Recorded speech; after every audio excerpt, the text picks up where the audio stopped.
What happens when you bring good food, good people, and different perspectives around one table? We wanted to find out, so we gathered friends from our Truth and Health community to plan a meal, cook together, learn from each other, and come back to the table. Meat a little bit. Right now? Yeah, you want to see the meat? I'll bring it up for you. Okay. You keep working on your spices there. All right. And just talk about the meat a little bit. Okay, well, what we have here, these are ribeyes. It's something I really want to point out. This is all grass-fed, grass-finished. Our animals never get grain or antibiotics, hormones, or anything GMO. But I want to point out the fat. Notice the color of the fat. Yes. It's yellow. That's how you know it is grass-fed, grass-finished. If it has finished on grain, it's as white as this piece of paper. Got it. That's a really good way for us to visually inspect our meat. Yes, you can tell immediately. So what I'm doing here now is preparing some of the spices, which is always best, I think, to have the spices on a little early, but we're doing it right now. And this is the paprika, which is a teaspoon.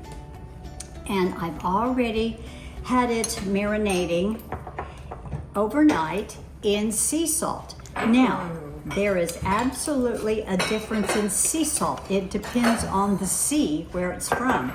So there are two brands that I recommend, and right now I'm seeing one, and this is it's called Baja Gold.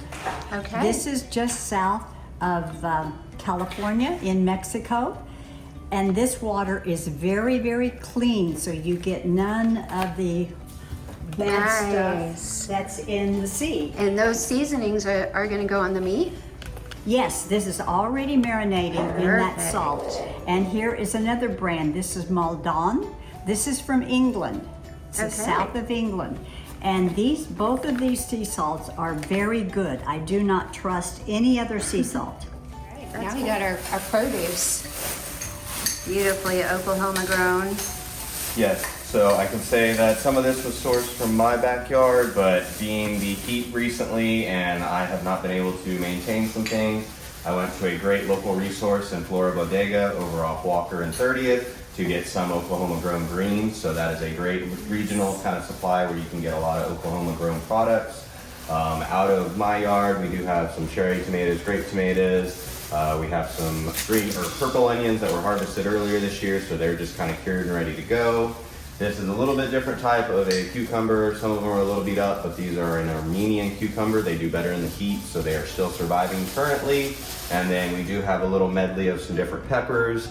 These would be a sweet Marconi pepper. We also have some paprika peppers that are more in the sweeter realm but have a little heat. And then I love heat, so I brought some fresh jalapenos as well. I have never seen like a real paprika pepper.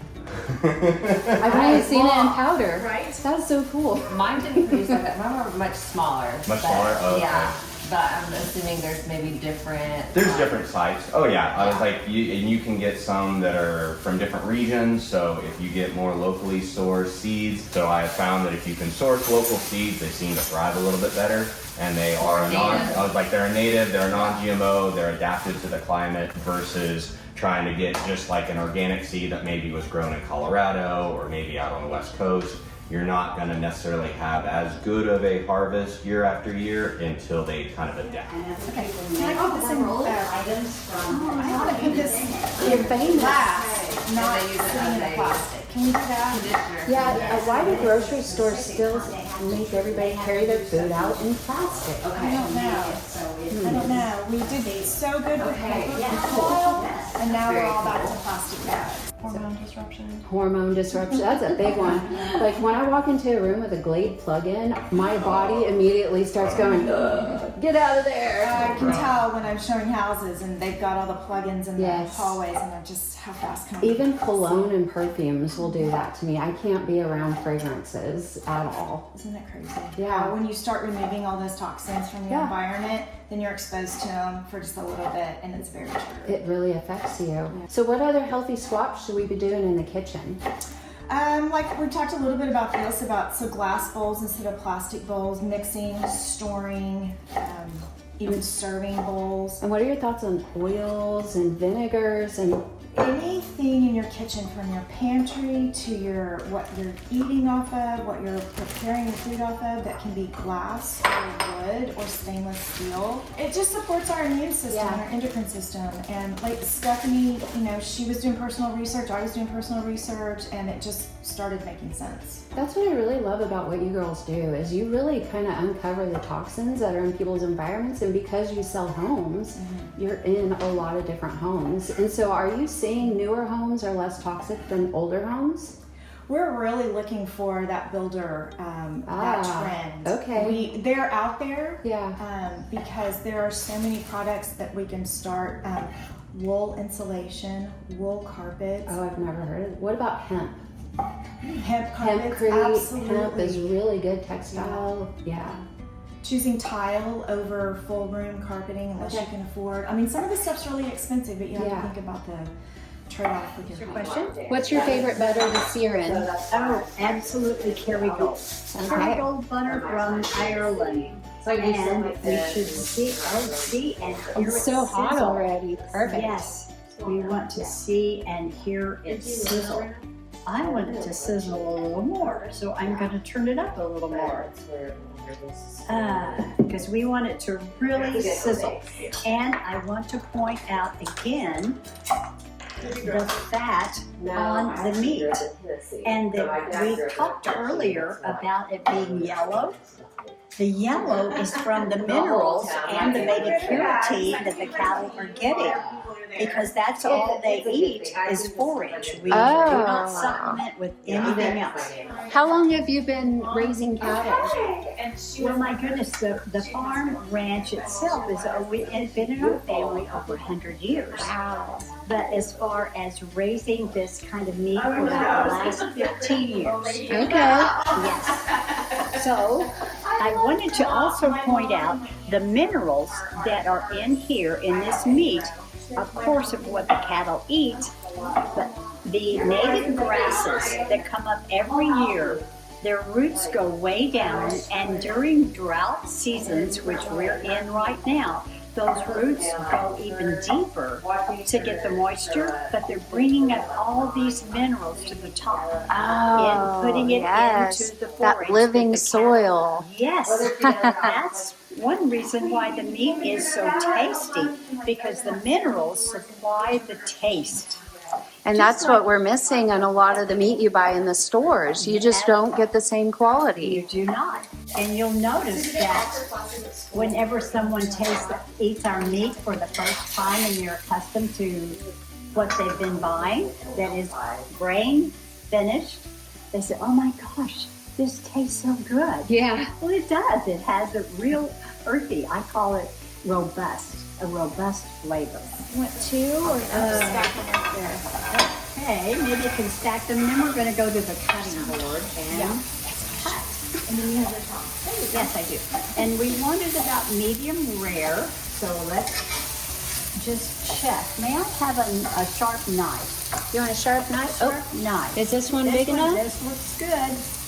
Because I want to just cut in here and see. Oh yes, this is enough. They cook fast, huh? This is enough. Okay. Oh, we're gonna let those rest up. What do you think the good resting period is for those? You know what? I get impatient. So I do too. I don't like to wait. I know it. 10 minutes, but Okay. let's don't wait that long. You always sell whole beef.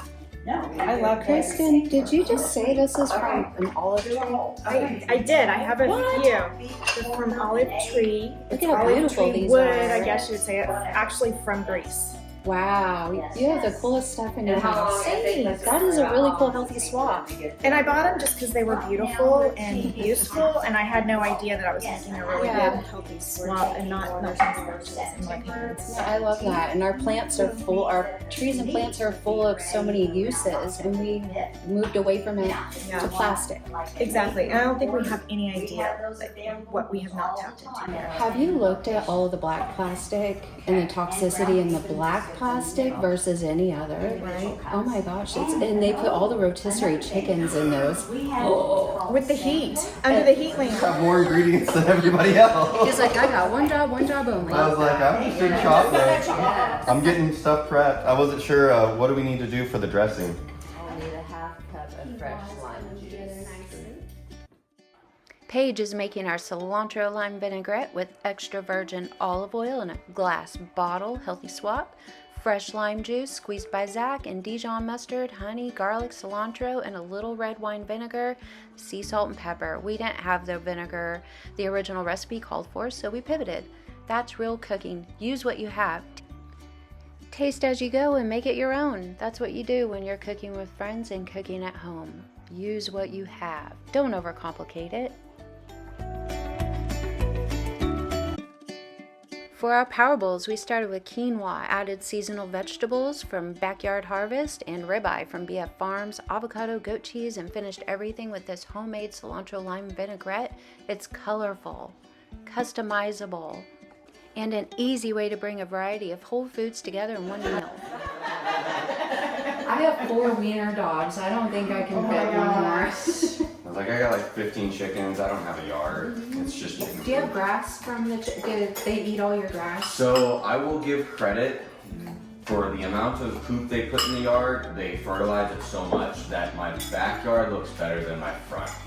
And there's like no weeds. They eat all the weeds out of it. And yes, they will eat the Bermuda some, but they do not eat it down to the like base root. Do you use the chicken poop for Good like job on fertilizer that. for your garden or Oh, yeah. anything? Or do they just naturally go in there? And, or, I literally let them free range all day. So they have full reign of the backyard. Little crate things so they don't get lost or in, like protect. I was like, I have a like, what would it be? I guess it's like a 5x8 coupe I built that has a solar door. So they get let out at like 6:30, and then they have full reign of the yard, and then they go up at like 8:30.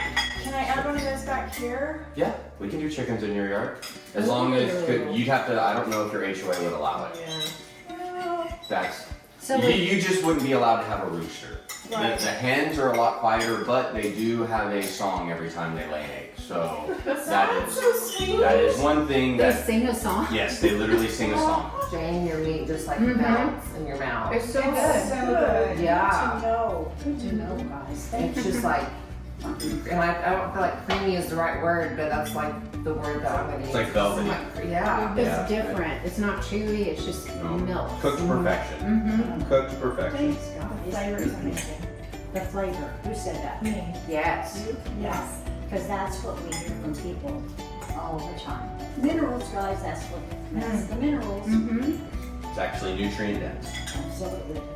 We don't sit at the table very often, so I feel Yeah. like I'm sitting in a jungle. I mean, I love the we are trouble you like- got here. I was just like, and you guys have your shirts on, and no. I'm in heaven. Mm-hmm. okay, good. Oh, and your cows, how do they do in this heat? We write a newsletter. It's really interesting. Most all of our areas where they are have some sort of trees, but one doesn't. So Cammie, our daughter, who actually raises the animals, put up a sprinkler system. So it just sprinkles out over them, but it also makes this mud they love. So they get in waller in it. And so then your hide is covered with dirt, which keeps off the flies. But that's that balancing that networking. There's so much opportunity for us to get connected and building those relationships. And what is the one I mentioned? That cheers? Cheers. So Stephanie and I, really Stephanie's the mastermind, we talk about it. Oh, It's all you, baby. we created a cheers circle, and so we do 2 different get-togethers every month. We do a coffee, and then we do a happy hour, so we can hit people at different times of day. And we just invite our friends or new connections, and anybody's welcome to come. Am I welcome? Yes. Absolutely. This is what Truth of Health is really about, bringing people together who each have something valuable to share, creating opportunities to learn from one another, and building relationships that strengthen our community. You don't have to know everything, you just have to bring what you know to the table. If you're a health and wellness professional, educator, business owner, or simply someone who believes in building a healthier community, there's a place for you here. Join us at an upcoming event, become part of our directory, or get involved with Truth and Health. Pull up a chair, we'd love to have you at the table.